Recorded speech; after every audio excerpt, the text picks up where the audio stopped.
Hey everybody, I'm Nick Beveridge, here with Jeremy Kitchen, Hello. and we are talking about staying motivated today. Pumped. We're going to pump you pumped. up. Stay pumped. This is going to be a really great episode. You know why? Because we already recorded it. Yeah, it wasn't too bad. We hit stop. We did hit stop when we were supposed to hit stop. Speaking of stop, people are going to want to know when to stop eating their snack of choice and what that is. Wingstop. Wingstop today. I love Wingstop. Yeah. It goes really well staying pumped. Oh yeah. Go to Wingstop and get your protein on. Okay. What's your favorite wing from Wingstop? You know, I don't know, but Buffalo Wild Wings, because I don't eat there. But anytime I get wings at Buffalo Wild Wings, I really like the Parmesan garlic wings, or is it garlic Parmesan? It's garlic parm. You go GP. It's alphabetical. Yeah. Anyway, get your GP on, everyone. Yeah, get your GP game plans. All right. Welcome to the episode, ladies and gentlemen. If you're watching this live on Facebook, congratulations for being that one person. If you're watching this live on X, nobody's there. So thank you so much for... No, we always get one view on X. Oh, do we? That's probably you later when you go make sure you review the thing. No. I never watch it on X. Wow. I don't want to disturb that one view and manipulate it by like, ooh, now there's double the views. We got a good thing going with the algorithm over there. No, we're fine-tuning it definitely on the live, but definitely thank you so much for joining us. I think we've got a really good episode today. Yeah, Jeremy actually told me that he promised he would bring his A game today. Because I'm like, Jeremy, can we at least try today? I don't remember that conversation going exactly like that. Probably not. I'm paraphrasing. Yeah, I think before the episode started, you said, let's just do our best. And I'm like, it doesn't really fit that way if we're just going to do our best on an episode about legitimately staying pumped and staying motivated. We got to come with more than just the best. We got to be the best of the best. The cream of the crop. That's the perfect segue, though, isn't it? It is the perfect segue. Let's just get up and do it again. Yeah, let's just do it. Let's just do it. Yeah. All right, you guys. So we're talking again about motivation. We did an episode about this kind of a year ago, but I think it's important to just kind of like keep in the practice of trying to stay motivated, because it's so easy to get off track, to lose that steam. Yep. And there are some techniques that you can use to constantly stay in the game. Yeah. Right? Because it's so easy to just get out of the game. It is. And, I mean, like, being completely transparent, like, I'm guilty of, like, falling off the bandwagon. And I'm sure you are, too. Like, there's things that we do really well, and then there's things that we just, we kind of let the ball drop a little bit. But 100%. we're here to tell you, like, we're human, and you can make mistakes, and you can get back on the horse, and that's what's really cool about motivation, so... I think, half the reason I do this podcast, it's almost like self-meditation. Yeah. It's almost like, seeing a psychiatrist that's not there, that I don't have to pay. Yeah. I'm basically your shrink that you don't have to pay. Yeah. And once in a while, I lose motivation. It's like, it comes in waves. Yeah. So I just thought, man, we should really actually talk about the things that will keep you there, like in the background. Like, how can you set up your subconscious to actually just like keep you in the game, even if you don't want to be there? Because, like I've said this before, I think I heard Ed Milet say this, and it just stuck with me. But it's like, what the difference between ordinary people and the highly successful people is the things that the highly successful people do when they are not motivated. Yeah. So it's the common routines and the practices that the successful people do on a regular basis when they're just not feeling it. Sure. And that's what really makes the difference, because you can have a bunch of ordinary people randomly get super motivated and excited, and they start doing a bunch of action, and then they get out of it as soon as they're not feeling motivated. Yeah. And so let's just have a little conversation, if you don't mind. Yeah. About what kind of items could people be doing on a regular basis, even if they're not feeling it? Yeah. And to kind of go back to your Ed Milet quote here, I'm not sure exactly what he said, but the quote I heard on it was like, the difference between ordinary and extraordinary is just that little extra. Just that little extra? It's that little extra, like extraordinary. Right? Extraordinary. It's in the extraordinary. word. It's in the word. It's extraordinary. Yeah, absolutely. Just a little extra. Yeah, that's all you got to do. Thanks for listening. Bye, everybody. Yeah, no. So I think that one of the biggest things that you could do to like kind of reignite the flame is like go back to your why. Like what is the big why behind why you chose to invest in real estate? Why you're in it or why you're not there yet? Yeah. And for a lot of people, it like has to do with financial security, financial freedom, financial independence. One of those things.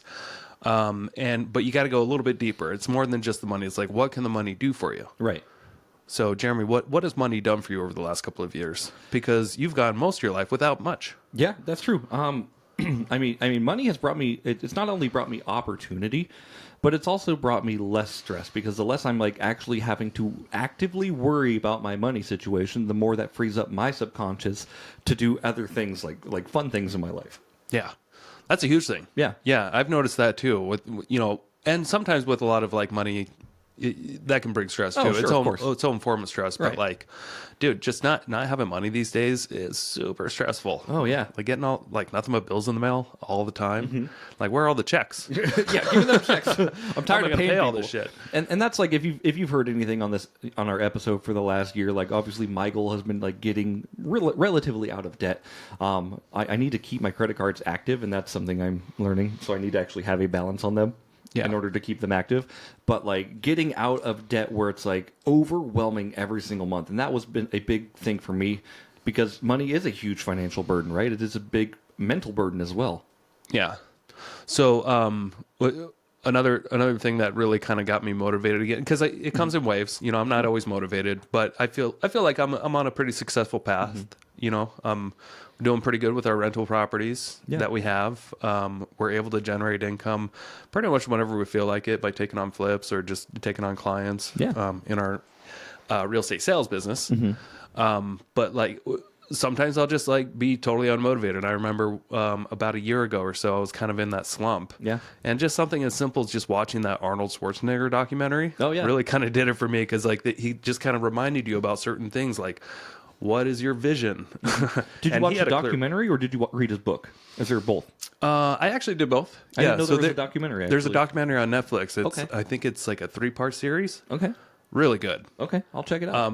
And I think it kind of starts off with like what he always had a vision at a very early age in life of like what he wanted his life to look like. Yeah. He wanted to go get strong like this, his guy, I forgot who the actor was that he looked up to. Yeah. But he wanted to go become a bodybuilder and an actor in Hollywood someday. Was it Lou Ferrigno? No. He was the Hulk at the time, I'm sure. I know they were like competing in a lot of Ironmans or whatever. I can't remember. Okay. Super famous old guy. But anyway, he had the point was he had like a really clear vision. Like he can see it in his like he can just sit down and mentally like envision what he wants his life to look like. Yeah. And I felt like I had that quite a bit. I agree. When I was younger. And I still have, I sometimes you forget what your vision is. And right now, I mean, I've had this, very similar vision for a long time, but one of my biggest visions when I look into the future, like what's my ideal future, I just picture myself on a nice piece of property, messing around with a backhoe or something, and having some, cars that I'm working on in the shop, and my kids are happy and they don't hate me. That's important. We live on some property. Yeah. Like a nice looking farmhouse with some mountain or lake views. Cool. Like that's what I envision for my future. And what I've learned over the last few years is like, it doesn't take hundreds of millions of dollars to do that. And so I have to constantly like, I sometimes I get like too crazy motivated and I try to set up my business to where it's like, dude, I'm going to make hundreds of millions doing this thing. And then I get miserable because it's like, it's actually taken away from my long-term vision of like, what do I really want? And what I really want, it's only going to take like 10 million bucks. Oh yeah. And I'm already on track for that. I can pretty much stop doing that and I'll just have it in 20 years. Yeah. But I'd like to get there a little faster. Sure, of course. What about you? And that, I love what you said with that. Like, it doesn't take a ton. Like, you don't have to be like you don't have to be the Robert Kiyosaki of real estate. You can just be a normal dude. We know plenty of people. I'm going to reference Dan Corwin. Like, real quick, Dan's just like, I love Dan to death. All in all, I would consider him just a normal dude. He works at a pharmacy. He has a military job. He's just buying like 2 to 3 houses a year, and he just keeps going. And that's all he's doing. Like, he's not going too crazy. He's not going too crazy, but he's buying these things. He's buying these flips, and he's just like, yeah, I've got everything all taken care of. And just because he has real estate, it's allowed him to, grow that as well. And he's still working his full-time job. Yeah, absolutely. Right. Yeah, we had him on the podcast, I think last season. Yeah. He's done a lot since then, so that's why just shout out to Dan if you're listening. Like, I see you out there, you're hustling and grinding. It's super cool to watch you just continue to just make moves. Yeah. And that's about what motivation really is. It's continuing to make the moves. And we talk about vision. You talked about vision here just a minute ago. One thing I thought that was really important for me when I worked for you on Ginger Snap and everyone on your team, you made everybody have a vision board. Oh, yeah. Yeah. Incredible. And you put stuff up on your vision board, I did. and you hit a lot of them, right? I think I did. I hit most of them. I haven't updated that, and that's something that, like, now that we're talking about it, I'm like, I should update my vision board. So should I. I've been without an office for a couple of months, right. and mine's just sitting on the back of my couch right now. I don't even have it hung up on the wall. Yeah, and sometimes that can be like a serious problem when it comes to, like, if you feel like you're losing your motivation. Maybe sometimes you're just like losing clarity on your vision. Yeah, absolutely. And that's okay. Sometimes you got to just reset and like, oh yeah, what did I want again? Yeah, because it's so easy to get into the woods and get and just get so involved in the business and forget everything about why you're doing it in the first place, and then you might take the wrong steps. Right. You might go in a direction that you normally it doesn't really meet your end goal, just because it's it's what everybody else is doing, Sure. or it's a smart thing to do, or it's like, or maybe it's not a smart thing to do, but you just do it because you're not really paying attention. Yeah, and I think it really does help to, like, obviously we're talking about vision. It helps to just visualize like what you want. If you're having trouble with your goals too, like, you just work backwards from them, and you can reverse engineer and create baby steps out of your huge goals, and you'll make progress every single day. But having a vision and having your strong why, like you're talking about, is the best way you can stay motivated. I heard one day, like, so, if with your strong why, you have to want the result more than you want the effect of not doing it. Let's take weight loss, for example, right? So I have to, if I were trying to lose weight, I have to want, my why has to be so strong that I have to want to lose weight more than I want to snack and binge watch TV. Yeah. Right. So, like, that has to be a strong rooted desire and a strong rooted why. Once you have that, you can take proper action. So really dig 3 to 4 levels deep on your why. Like, does this make sense with my long-term goal? Digging in and getting everything done. Yeah. So I think you skipped over, though, a little bit. I was asking you if you can share your vision. Oh, yeah. Do you remember what it is? I think it honestly, it changes. It changes. I'd say time, like yeah. weekly right now, to be honest with you. But if you in your perfect world, like, when you're an older guy, 50, 60, whatever, like, do you kind of have an idea what you'd like your life to be like if you just, like, were able to teleport real quick and see what your life is like 20 or 30 years from now? Oh, yeah. Like, what do you envision would be like, this would be pretty nice? Yeah. And I mean, obviously, a lot of that comes down to financial and family aspects, of course. Like, I want the time to spend with my family, and I want the ability to not have to worry about financials. So, with those in mind, what am I doing right now to get to those? Right? I'm building up my retirement accounts. I'm building up my savings. I'm trying to buy more investments so those can help pay for things as well. Yeah. And I hope you don't mind I'm getting too too deep here, but I think it might help you a little bit more, because, like, what you just told me is more like byproducts, or like overall, like, something you can't actually. Is there something you can actually visualize? Like, can you actually picture yourself at a location, surrounded by certain people, what they look like, and what are you guys doing? Sure. And I think a lot of that comes down to, I want to keep around the same people I have right now in my life. I want to be 60 and hang out with you, to be honest. Oh, okay. Like, still going to prof concerts? Oh, yeah. I want to go to rap concerts when I'm 60 with my best We're going friend. to prof tonight. Yeah. If you've never heard of prof, I don't blame you. White rappers. Yeah. White rappers. No, yeah. But, I want to be around the people I love. Like, I want to hang out with all of our kids when we're older, of course. And hopefully, our kids have fun together. That'd be super cool. Just family, too. Just making sure I'm taking care of my family. And I guess I don't have, like, a super clear where I want to be. Okay. It's more of a people that I want to be around. Yeah. So if you had more time, what would you be doing? More ginger snap? Take on more appointments? What do you do when you have more time? What's your deal when you have more time? If you had more time, what would you want to be doing with it? That's a good point. Like, right now, I would just look into more opportunities. Right. Like, that's a bad habit I have. That's what that's what I was going to get to. Like, I don't think I ever want to not work. Yeah. I don't want to like have to not work. I enjoy working. I enjoy contributing. I enjoy feeling like an asset wherever I'm going. But I don't want it to have to happen. Yeah. When I find myself like with a little bit more time on my hands, that's when I actually go to like tasks that I have that are overdue. Yep. That I just start getting to. Because I do have those things that are just sitting in the background that are not a priority. Yep. But if I find myself in a position where, hey, I have an extra couple hours here, I might just grab a stack of, mail. Yeah. And be like, let's just go through this, get everything paid. Yeah. As long as I do that once a month, I'm not behind on anything, you know? So that's kind of a lower priority thing that I used to prioritize, just because I was in the state of like, I didn't used to prioritize my task, and I would just handle what was ever in front of me. Yep. And for the longest time, when it came to like mail and bills and that kind of stuff, I would, if it's there in front of me, I'm doing that first. Yep. I would never put it to the side, but that would actually kind of stop me from actually doing the big money-making items, routine items of, making contacts and staying in contact with my clients and database. Yeah. So over time, it's evolved Sure. quite a bit with like, what do I do with my extra time? With my extra time, because before, if I had extra time, I would just like go do a float tank or something like that, or go on a hike or and I still kind of do stuff like that. Sure. But for the most part, then I go to my back burner items. If I find myself in a position where I've got a couple hours, let's knock out some things before they become issues. Yeah. And that's a good point on that. Like, sometimes what I do lately is when an opportunity comes my way that's like, this is going to take me 15 minutes, or I can throw it on my to-do list.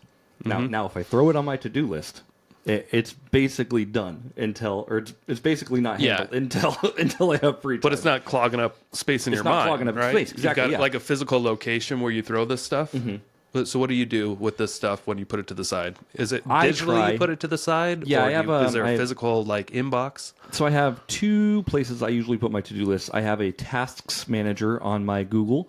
You can do Google Tasks. It's a great way to put all your outstanding tasks, and it's really satisfying, clicking that button and watching it just get removed from your list. I also have a physical to-do list at my house. Okay. So every morning I wake up, I'm like, okay, what are my tasks? I've got my 4 main things I need to accomplish today, 3 priorities, notes, and it just allows me to, if I write out my day, it allows me to kind of look and, again, kind of brain dump it off to the side. Yeah. That needs to be done. But what I really try to do lately is I try to not put it on my to-do list if it just takes a couple minutes. Yeah. Because even though I throw it onto my to-do list and that's technically mentally dumping, that weight of that to-do list can get very large. Yeah. So I try to, if it takes, if it's a 10 to 20 minute task, like I just do it right then. Yeah. So I don't have to weigh myself down later. Yeah. I've got this. It's funny. I'm going to grab this thing. I've got this list of shit that I was building over the last couple of weeks. Yeah. Of items to do. And I kept adding to it and wasn't really getting to it. And I was like having all these things. And then I remember a couple days ago, this task list was getting pretty big. And you don't necessarily have, it's nice to have time limits on this kind of stuff. Yeah. But I remember my wife and I were going to have lunch a few days ago. And she said, hey, I'll be ready in 40 minutes. And so I set a timer for 40 minutes on my watch. It's trying to set it right now. And I tried to crank out everything like a game. Like, let's just see how fast I can go through this stuff. And I actually crossed through all of it. And there are some things where I just had to make contacts and I left voicemails or like sent messages. Still waiting to hear back on some things. Right. But it's amazing how big a list like this can get. And you just feel like, oh, this is going to take days. But like, it can really go quick if you have a time limit. Yeah. You have a time limit. And what I love about what you did too is you gamified it. And I think that's a really good way to like get your to-do list taken care of or to get your goals taken care of, honestly. Like, obviously we're talking about goals. Like, we write down our goals with our vision board and we write down what we want to do. If you gamify it and you make it fun. Like, seriously, putting a time limit on yourself and seeing how fast you can make something happen. I bet you got a lot more done than if you were just like, maybe I'll handle 1 or 2 things off this list. And you wouldn't believe how much energy it gives you too. Yeah. how much dopamine you're like releasing as you're just crossing this off, because it was just building anxiety for the last couple of weeks as I added more shit to the list and put it to the side. And it's a mental game too. Yeah. Because at any time I could have just grabbed this shit and like started taking care of it. Sure. But these were kind of slightly lower priority items. But they were definitely things that I had to do at some point. But it's nice just to kind of create a list, put it to the side, or have an inbox. I have a basket that I throw stuff in when I actually physically have an office. Nice. I like to have a basket of things that I just collect there, because then it's not just sitting in your mind. Right. The last thing you want to do is just have a bunch of stuff clutter your mind, and then because you will forget 80% of it and you won't do 80% of it. And then you'll become the person that's known as the guy that doesn't do what he says he's going to do. Yep. Because first you don't do it to yourself, and then you don't do it to other people. Yeah, you treat yourself the way others want to, or you treat others the way you want to be treated, but you should treat yourself the way you should treat others. And it starts with yourself too. I mean, if you can't keep a promise to yourself, good luck keeping it to other people. That's true. All right. So some of the things. So we just talked about like some actual steps on that. Motivation killers you got to watch out for. Burnout. Okay. So like in real estate, if you're consistently networking, managing deals, got long hours, nothing's going on. Sure. It could be easy to get burnt out, because like in real estate specifically, you don't always see your results right away. A lot of real estate could be very gratification for sure. Could be delayed a couple of years sometimes. All the things that you're doing. So that's why you just gotta like set routines of, this is what I do, and I know it's gonna track your stuff too. Yeah. See how long it takes to get results as you do certain things. Like when it comes to, for instance, as an agent, I would use a database, still do, of course. Yeah. But I would, anytime I have a new client or a new contact that might become a client, put them in the database, make some notes, set a follow-up, eventually follow up with that person. You never want to just leave them in the database, because then that's kind of pointless, unless you just have some passive marketing thing doing that goes out doing to the work for you, but... what I learned selling real estate was that on average it took me about 16 or 18 months to actually do a transaction with somebody from the moment I first met them. Okay. So I got to learn, and I think I learned that on my 4th year in business. Yeah, and you don't learn that without tracking, though, right? Yeah. So it's an easy way to get burnt out in real estate if you don't know those kind of numbers. Sure. So you just kind of have to build up this faith, or take it from me. Like if you get into real estate and you're making contacts and you're adding them to your database and you're like following up with clients, and nothing's happening for a while, you might get burnt out. But if you simply just know that sometimes it could just take a year and a half on average, from the moment that you get a lead until it becomes an actual closed transaction. Sure. Then you can just focus on those activities and build up those numbers in your favor. Right. Instead of getting burnt out. Just knowing that the mere action of making 10 contacts a day, maybe you can replace your dopamine instead of closing a transaction or getting something under contract. You can always reward yourself for doing the actions that will eventually lead to that result. Yeah. You can even, I think it's called habit stacking. So on that scenario, like you reward yourself, but you make your reward something that gets you closer to your goal. Yeah. Like instead of like, I'll use weight loss again as an example. Like, okay, I did all these workouts, I lost 5 pounds. Instead of the reward being like, all right, I'm going to treat myself to a gallon of ice cream. Maybe the reward is like, I'm going to wake up earlier tomorrow and I'm going to go on a big hike and it's going to feel really good for my body. Yeah. Right? Yeah. So that's habit stacking, right? You're taking what you've already done and you're applying it and using rewards to help you make better choices. Yeah. So, actionable tip here. If you are in real estate and you're experiencing burnout, the best thing you can do is just develop a routine for self-care, mental well-being that emphasizes balance. Sounds like I'm reading from a script here, doesn't it? It does, but honestly, like it's such good advice. Like, I've felt burnout before, and it sucks. There's a difference between burnout, like when you're not making any traction, and burnout when you're making like immense traction. Yeah. Because like in my active business, I feel like I'm making immense traction. There's no burnout there. Right. But I'm working probably 16, 17 hours a day most days, but there's no burnout. I get burnt out when I don't have the clients because you grasp for so long and you're not making any progress. It sucks. It does suck, but you just got to stick with it. Mm-hmm. Just give it one more day. Yep. I have my let. Yep. Got to give it one more day. Day by day, hour by hour even, honestly, like, just, you got to keep going because you only lose when you quit. And I'm sure you've heard something like that before. But if you stop working and if you stop trying, then you lose. You're a loser at that.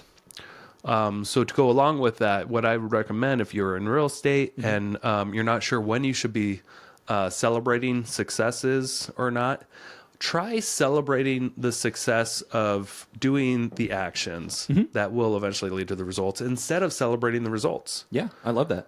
So if you do close on a house, maybe don't celebrate. It's just like part of what instead celebrate every time. That's a derivative of what caused you to of the actions that you did in the past. It's cause and effect, right? Yeah. So instead, just know, if it takes, I remember this when I was a newer agent. I think it took me about 2 or 3 years to figure this out. But I figured out that if I made 168 contacts, that would lead to about 1 sale. Hey, quick commercial break here. Thank you so much for listening to this podcast. I really do appreciate it. If you want to give back, let me help you buy a house, or I can help you sell a house. It's the only way I make money when I'm not investing in real estate. I don't make money on this podcast or the events I do, but I do make money only when I help people buy and sell houses. So if you're looking for your next investment and you're here in North Idaho, I want to help you personally. If you are not in North Idaho, I can still help you out. I have a vast network of referral partners all across the country, and I can find the right real estate investor savvy agent for you so you don't have to. It doesn't cost you a thing. Thank you for your support. Back to the show. Yeah. So maybe celebrate every time you make 200 contacts.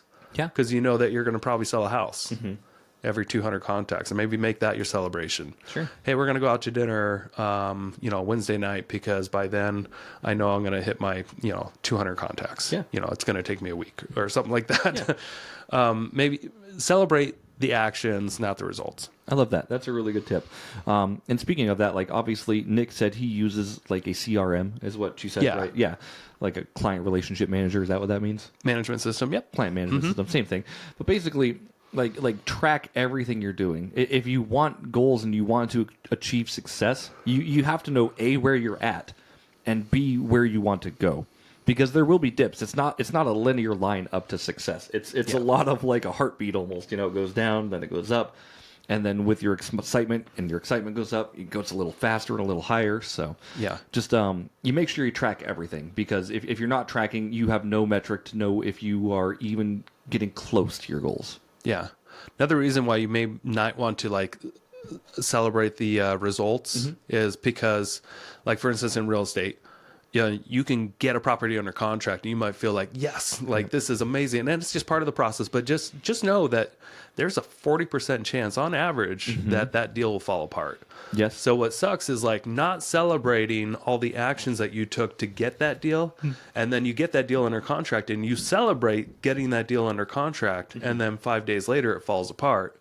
And then you might just have this itching desire in yourself to want to kick yourself in the nuts for celebrating the wrong step. Yep. That's so true, Nick. And I'm going to say, on our first flip, we did, it was a flip turn rental, kind of a long drawn out thing, but it worked out really well. The first time we were going to sell it, it went under contract that first time. Yeah. I celebrated. Yeah. And I learned right then and there, I do not celebrate until that money is in my account. Right. Yeah. And maybe, and I guess there's nothing really wrong with celebrating, but it depends on how your brain deals with it. Yeah. My brain is not happy when I when I celebrate something that eventually doesn't happen. Exactly. Yeah. My brain was so looking forward to that dopamine hit of being paid off on that thing. Yeah. I was like, oh man, this is going to be my first big thing. I'm so excited. And then every time it fell out of contract, the first couple times I'm just like, wow, that really hurts. I don't like that feeling. Yeah. Another great reason to not celebrate when you get something under contract is because it may destroy the rest of your day with celebration instead of stay and work. Could have been doing other things. Yep. You could get another deal. And that's this. I don't want to sound like I'm poo-pooing celebration, but just know that it's part of the process. If celebrating can, wait until you deserve it, and you'll deserve it when you do the certain actions that will eventually lead to results. Yeah. And I know I keep hitting this over the head, but That's a good point. So instead of, you do all these actions that eventually lead to something, you never celebrate that, but then you're reinforcing in your head when something luck happens. Yep. And so you're celebrating luck instead of what you have control over. Yeah. And so you're reinforcing your mind to believe that it's all about luck. Right. Instead of it's all about the actions I took, that, I put myself in a position to be lucky. Yeah. And if you're just celebrating the luck and at the wrong step, it's okay to celebrate, once you finally get a check. Oh, yeah. You can celebrate again. Sure. I just wouldn't do it in between when there's a chance that can fall apart. Right. And I think, I'm not sure about how your brain works, but when a bad thing happens to my day, it's hard to come back over that. Yeah. You know what I mean? Like if there's negative energy in my life in the morning, it almost kind of knocks my whole day out of whack, to be honest with you. Yeah. Yeah, that can happen. Yeah. Yeah. I think I've been in this long enough to now just shrug it off. It's just part of the process. Yep. And because I don't celebrate that easy. Yeah. It takes me a little while to celebrate. I celebrate when I get a bunch of stuff done on a list that I've been we're stacking up for a month. And then I might celebrate when we close on a flip. Sure. Just a little bit. Yeah. But we definitely do not celebrate anymore getting a house sold, but that's not sold yet. Right. Because it will come back to bite you. And it will destroy the rest of your day by celebrating something when you might still have to work. Right. It's just part of the process, getting stuff under contract. Move on to the next. Yeah. Continue making calls. Continue to get more stuff under contract, because 40% is a big chance that it will fall through. Do what you can. Instead of celebrating, do what you can to make sure that doesn't fall through. Yeah, absolutely. Try to bulletproof that transaction. Yeah. You don't do that by celebrating. Sure. And I think kind of hitting on this point a little bit, accountability, right? So you can have people that hold you accountable, which is a great way to stay motivated, honestly. Talk with your peers, especially if your peers are doing really cool stuff. Get an accountability group with them. You help hold them accountable. They help hold you accountable. That can be a win-win scenario for a lot of people, for sure. Yeah. So far what we talked about, we just talked about, staying in the mindset of being motivated. But if you want something a little bit more tactful, write this down. SMART goals. Oh, yeah. SMART goals are specific. They're measurable, achievable. I think we've said that wrong in the past. I always said actionable, but Actionable. I think it depends on it's the same thing. Yes, it needs to be achievable, but you need to actually take actions to get there. So yeah, kind of same thing. Use your A however you want. Yep, must be relevant and time bound. So goals in this context of real estate, if specifically how many contacts you need to reach out to. Is it measurable? Are you keeping track of it every day? You don't have to be hitting little tally marks every time you make a call, but you can easily, at the end of the day, look at your phone and see how many calls was I on. Sure. Was this a good day or bad day? Yeah. If you're scrolling through your calls and you've only had 4 phone calls that day, and you had nothing else on your calendar, don't feel great about yourself. Yeah. So, and then make it achievable too. Don't just say, I'm going to make 50 calls every single day. If you also have appointments that you have to go on, and then some of those calls may take an hour. Yeah. You can't take 50, if 50 phone calls take an hour each, it's going to take longer than a half a day plus your appointments. So try to make it achievable, relevant, try to stay within the business that you're in. So, some people like to call certain calls for their business that really aren't. Yep. So just try to not lie to yourself there, be relevant, and then time bound. Set a timer. Say, play within your calendar. Like I go on appointments during this time frame. I have to get my calls done in the morning during this time frame. Yeah. And that could be 2 hours, 3 hours, whatever you feel is appropriate for your business and your goals. But really try to break them down, make them achievable. And with that little acronym too, that's just a good way to really track what exactly happens in your business and how you want to grow it or not grow it. Like you don't grow if you don't if you don't track it. It's just that simple. Yeah, true. All right. Staying motivated during down markets. Now, this is pretty relevant, wouldn't you say? I would say relevant, yeah. Yeah, we're kind of in a market that's been pretty, like, slow. Yeah, it feels like a for lull. last year and a half or so. There's a lot of talks of interest rates are now going down, so things are heating up. Might be the case. Doesn't matter. Instead of letting your market dictate your highs and lows, how about you dictate your highs and lows by your actions? It's really easy for people to get caught up and feel like they have to play within the markets. Yeah. But those are for average people. Absolutely. If you're listening to this podcast, I'm going to guess you're not average. You're probably a little above average. So don't let the market dictate how your business runs. Right. And to kind of go with that and dive a little bit deeper, like, people talk about interest rates and the president and everything that's happening. Like, they're basically allowing themselves to be victim of external circumstances. Yeah. Right? So, like, the things I can't control who the president is. I cannot control the interest rates. I cannot control what the housing market's doing. I cannot control how many of my neighbors' houses are selling. I cannot control how much realtors want for their commission. Yeah. What I can control is how I'm able to buy a house. Yeah, it's a good point. Last night we had my mom over for dinner, and my little sister Maxine, she's got some drug issues, and my mom told her that, hey, when Harris wins this election, you're going to get $25,000 to use as a down payment on a house. Wouldn't that be cool?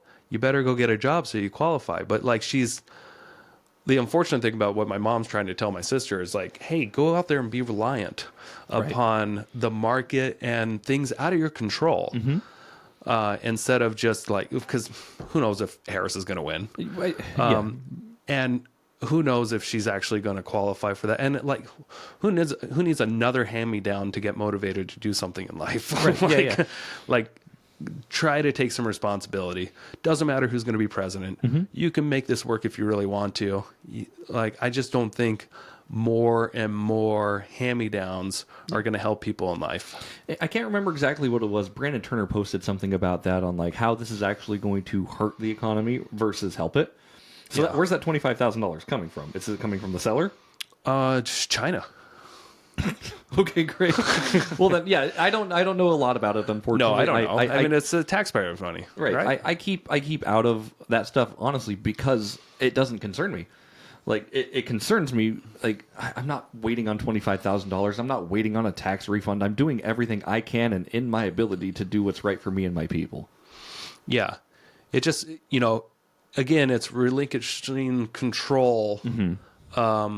Again, to other people. Yeah. It's like, hey, the market will dictate my successes. Whoever's president, that will dictate my successes in life.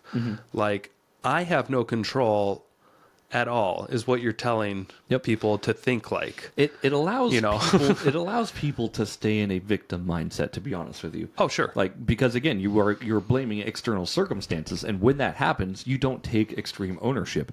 And when you don't take extreme ownership, like the you'll never grow. That's just how it goes. You won't grow if you're not able to take your own accountability and extreme ownership. Yeah. Anyway, won't matter. My sister's not going to get a job anyway, so. We're live. I don't know, man. I'm joking. Maxine, prove me wrong. If you're listening, you're not listening to this. You're on crack somewhere. This took a dark turn. All right. There's 14 people listening, so it's fine. I'm trying to get this thing back. You tell me to bring my A game. I need you to I'm joking. No, at least be on the B game. I hope my sister hears this and just snaps out of her problems. It's disappointing to hear. Yeah. And again, like, we can only control what we can control, right? Like, that is an external circumstance for you. Yes, you have influence over it, but like it's not your very little. It's not your job, and it doesn't need to be taking mental capacity away from you to be doing your great things. Yeah. So instead of letting the market dictate your successes, there's a cheat code out there, Jeremy. Tell me more. Surrounding yourself with the right people. I love it. Yes. This is cheating. And it's allowed. Yeah. It's allowed in this country. Once you're out of high school and college, cheating is a really good strategy in life because there's no such thing. Right. There's no such thing as copying what other people do, copying their successes, trying to, that paint job. I like that paint job. Maybe I'll do it to my house too. It's not like nobody's going to come and give you an F for not having an original thought. Cheating is an amazing tactic. I just want to clip that and send it to your wife. No, not when it comes to that. I mean, when it comes to wanting to model an ideal life that you think, I want to be like that person. Go surround yourself with that person or that group of people and just do what they do. Yeah. If it doesn't end up aligning with you, then you can move on to the next crowd. Yeah. But you will naturally become the expectations of your peer group. Yeah. And if you're surrounded yourself by other real estate investors, are you surrounding yourself with investors that also aren't doing anything, or by the ones that are doing things on a regular basis? Yeah, it's true. And if you're not and you want to be, like, how can you? Maybe focus on how can I be a part of that group? Come to networking meetings on a regular basis. Yeah. Take people out to lunch. See how you can help them. Join their team. Okay, I'm going to stop you right there because what you said was very important. See how you can help people. Yeah. This isn't see how you can get handouts. This is see how you can provide value to other people. And from personal experience, the more valuable you are to other people, the more opportunities you will have. And you made me think to yourself, well, how can I be? That's a good question. How can you? Go ask them. Yeah. Ask them, how can I be of value? Yeah. The right people might tell you. The wrong people might tell you to fuck off. And that's okay. That's okay, to be honest with you. I'd rather learn that you're the wrong person on meeting 1 than meeting 30. Yeah. Right? I'd rather know that, like, okay, we're not aligned. We go our separate ways. I wish you good luck versus, 30 meetings down where we both are committed to this thing and it turns out you're a liar. Yeah. Spoiler alert, not all real estate investors are people you want to model. It's true. Some of them are con artists.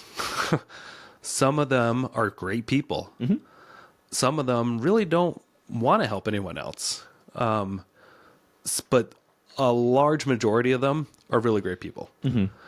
Just be careful who you surround yourself with. And take your time before you start partnering up with people. Sure. And then just like Nick said, kind of get your tribe. You've heard this before, I'm sure, but you are the sum of the 5 people you hang around with. And I can say, again, from personal experience, like, once I hung around you in the REI group, like, I started making moves, and I started, like, wanting to emulate what you guys are doing. And what you're talking about, like, cheating, it's copying. Like, I see you guys doing cool things. I'm like, I want to do that. Yeah. Well, you were living up to the expectations of your peer group, right? Yeah. Like, it's like joining the military. Oh, yeah. Eventually, everybody gets buff. Or, join the army, everybody gets buff. Well, because everybody's doing the same thing. You're held to a higher standard. You're held to the expectations of that peer group. If you're falling out of line, that peer group may look at you like you don't belong here, and you may be, kicked out. I don't know exactly how the military works, but I know that people start conforming to the expectations of their peer group naturally. Yeah. It's like something you don't really have to think about hard. It's just like it's a subconscious survival tool in your brain that just says, oh, just emulate these people because I'm surrounded by them. Yeah. And naturally, you will always kind of be the sum of the 5 people you surround yourself with most. Yeah.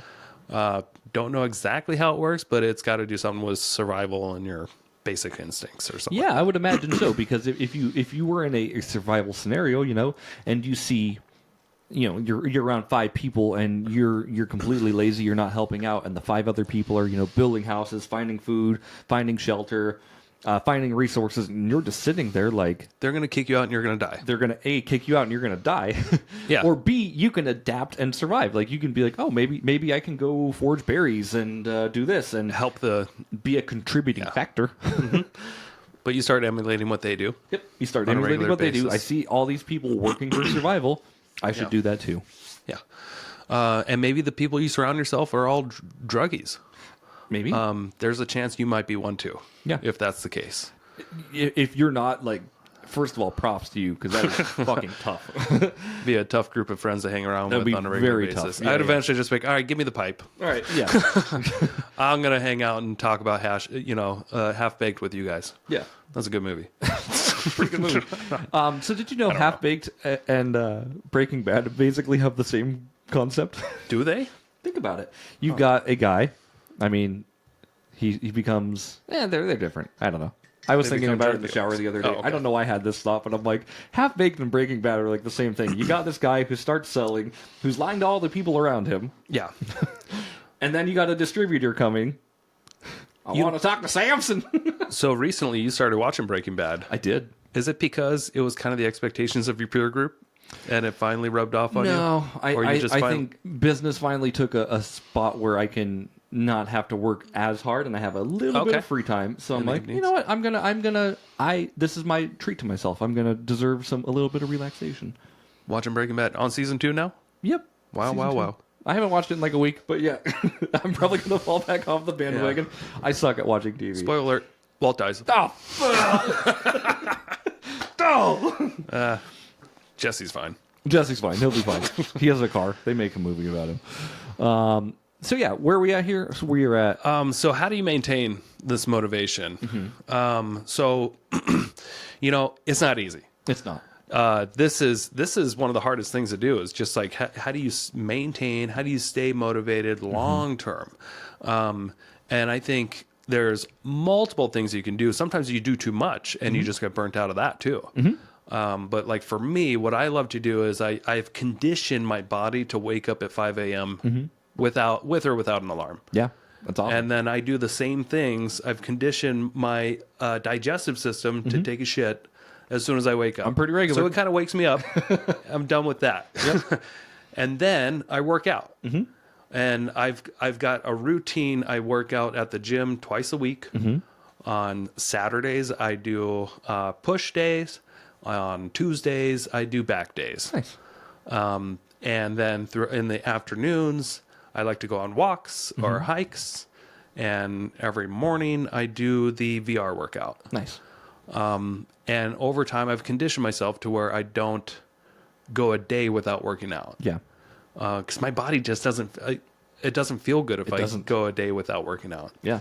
I've conditioned myself to where, like, in the past, I remember if I never worked out, and then once I did, it was uncomfortable. Sure. And I didn't like it. But now it's flipped.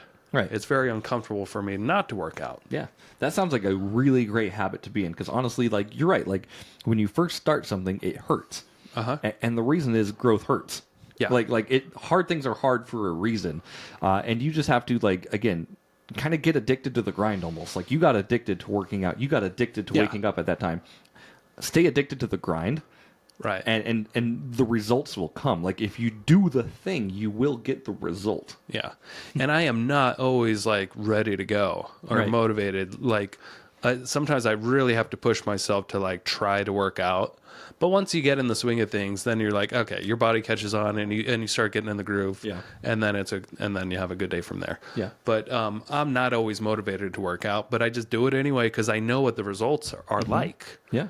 I know, at least I'm more afraid of the pain of not working out. Sure. I guess that's a better way to say it. Yeah.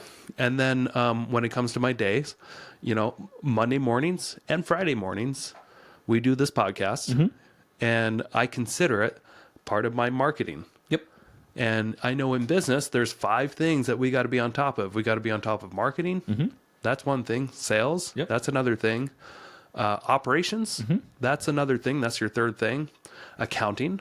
That's your 4th thing. You got to pay your bills. You got to make sure your people get paid. Yep. That's important in business. And then the 5th one is leadership. Yeah, absolutely. If you have some sort of team, you got to be a leader at some point. Did you learn that from Alex Hormozy?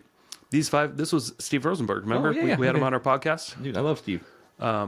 So anyway, those 5 key things, like do I have a system throughout the week that tackles all 5? Right. And not always, No. but most of them. I know on Tuesdays we have team meetings. My leadership is kind of just like one day a week, Sure. a half hour. At least it's somewhere. At least it's consistent. Right. But I mean, your team right now. To say that yes, you've got a team, but like you don't have 11 agents under you or anything. Not right now. That you have to lead, right? So like things were much more structured. You don't have to lead as hard right now. But does that mean that you do take your foot off and do you stop leading? No, because then because we still have people on the team. Yeah, I can't do that. Then we don't have a business at all. Right.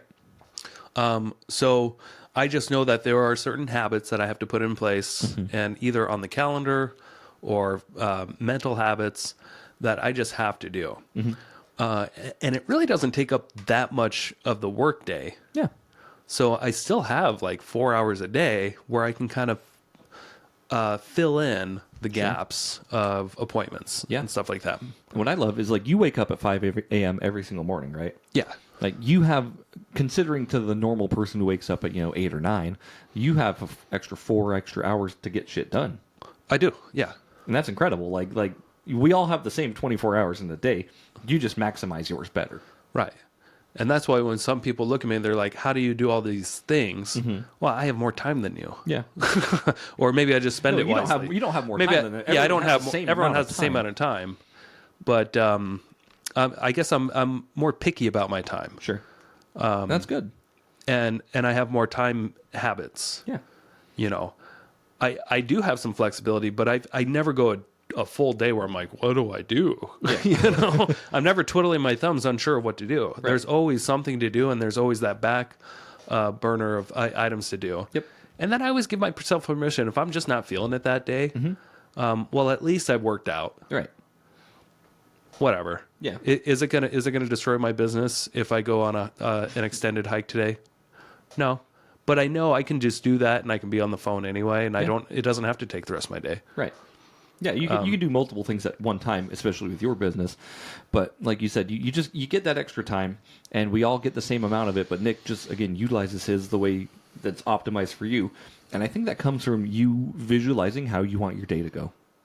Oh, that's true. Right? Yeah. So like you wake up and you know damn well you're like, okay, like I'm going to work out. I'm going to take my morning. I can see it on the calendar. Yeah, yeah. And you calendarize it, which is really great. Yeah. Like I love my it's calendar. easy to see. Everyone else can see too what I'm doing.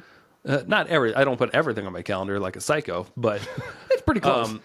But if I don't, I've built the habit of like going off my calendar. If I don't have something there, sometimes I will get a little confused. Like, oh shoot, what am I doing? Yeah. When there's a lull in my calendar, I'm like, wait, where am I going? Yeah. Sometimes you lose clarity if you don't have it, little reminders out there. Yeah, for sure. At least for me. Yeah, and you don't have to go as psycho as like Grant Cardone. We've talked about this before, but yeah, he talks to his salespeople. He's like, like I want you to schedule out your entire calendar in 5-minute intervals. Right? I want to write down when I'm going to be using the bathroom. I'm going to write down when I'm going to get up and walk to the snack room. I'm going to write that down on my calendar. Yeah. So my day is basically planned out for me, and I'm just on autopilot. Like I execute. That's all I do. Yeah, I think the problem with doing that, and I don't like, it's hard to say to a guy like me, but it's hard to say to a guy like Grant Cardone, I see flaws in that. But I do see flaws in that. Sure. If you're scheduling out every 5 minutes, how much time throughout the day are you looking at your calendar? Sure. Like honestly. Like you're right. Doesn't that add up? It does add up, but also like your calendar kind of goes off automatically for you. Like you don't have to mostly look at it. Like you just get like a notification. Oh, you get a little ding on your phone or your ding, like go do this. All right, cool. On your smartwatch that you don't get. I have calendar updates on my Fitbit from 2004. Oh, okay. But point being, like that's for a different kind of person. That's for a different kind of animal for sure. Someone who like wants to be so highly optimized that every single 5 minutes on their calendar is booked with something. Yeah. It doesn't have to be that crazy, but you should definitely be keeping track of the things you want to do every single day. Right. Yeah. Yeah. Maybe start with 15 minutes. Yeah. I don't know, start with whatever. Like you can half-hour block your time. There's a lot of different ways you can do that, and I'm sure YouTube has some really good resources on how to optimize your calendar and flow. Or ChatGPT. Yeah. Can we talk Build about out getting a great in the flow calendar. state? Sure. Yeah. Yeah. Have you ever been in like a flow state where nothing matters other than the work you're doing? Well, that's hard. I mean, right now we're doing that. Mm-hmm. Like if we're getting phone calls or something like that, I don't see it. Sure. There's nobody that's interrupting us. So this show here particularly is a flow state show. Sure. For us. Yeah. You know, even if this is only seen and heard by 30 people, we're sitting there, we're talking to 30 people. Yeah. Over time. I think that's pretty significant, and we don't have any distractions. We're doing the best we can to deliver some value here. Yeah. It may be horrible for some people, but others, maybe we said something that they can actually use. Yeah. And I feel good about that every time we end this. Every time we click stop on this podcast, I get that dopamine. Like, man, we just did something good there. Yeah, absolutely. I love it. It's the same with me. Like, even if it sucked, but I know that somebody out there might get value from this. If you get value from this, give us a little comment if you don't mind in the YouTube. Yeah. We have no other ways of comments. No, I'm just kidding. But you said something really important right there. So flow state, it's really like optimized working scenarios, like where all systems are firing mentally, physically, and you were just in the freaking zone, man. Yeah. Flow state. Beat Saber. Okay. You ever feel like that? Because if you get slightly distracted at all, a half a second, a quarter of a second slightly distracted, even just in your mind thinking about something else, you're going to miss those beats. Yeah. So I don't know if you have Beat Saber. Yeah. You've played it. Oh, yeah. But when I'm playing it, I know you've got to be so in the flow and so focused, razor focused, and it's unlike anything. Yeah. Like out there that there's like immediate consequences if you are not following every single, micro step. And if you can remain in that state for 3 minutes, you may have just gotten a full combo. That's what they call it, Jeremy. That is what they call it. Yeah, yeah. Do you ever get full combos? I haven't. I don't know if I have. What? Okay, we're doing this after. I get full combos all the fucking time, Jeremy. Congratulations. I haven't played Beat Saber in a while. The one I play, I can't remember what it's called, but it's like Beat Saber. Okay. And you're just basically moving and like hitting the notes with your hands, but you don't have to swipe a certain way. Okay. It's pretty fun. Yeah. But what I want to say about like flow state, and this kind of goes with staying pumped, is eliminate distractions. You touched on it briefly, right? But distractions are going to kill your progress, and they're going to kill your motivation. Yeah. And it won't be that apparent, but it will. Yeah. It's so hard. I mean, like it takes work to make this stuff work, and distractions with our cell phones, with people, with everything in our life. Like, it's so easy to get distracted and fall off the bandwagon. It's so important to remember your goals and get back on track, because again, you only lose if you stop doing them. Yeah. So stay pumped, everybody. Thanks for watching this show. Yeah, thank you so much. Like Nick said, if you have any questions for us or any comments, please drop them in the YouTube comments below. Or if you've enjoyed this episode, please leave us a 5-star review on Apple Podcasts or Spotify or any other platforms we're on. Are we on Google? I don't know. Okay. Maybe.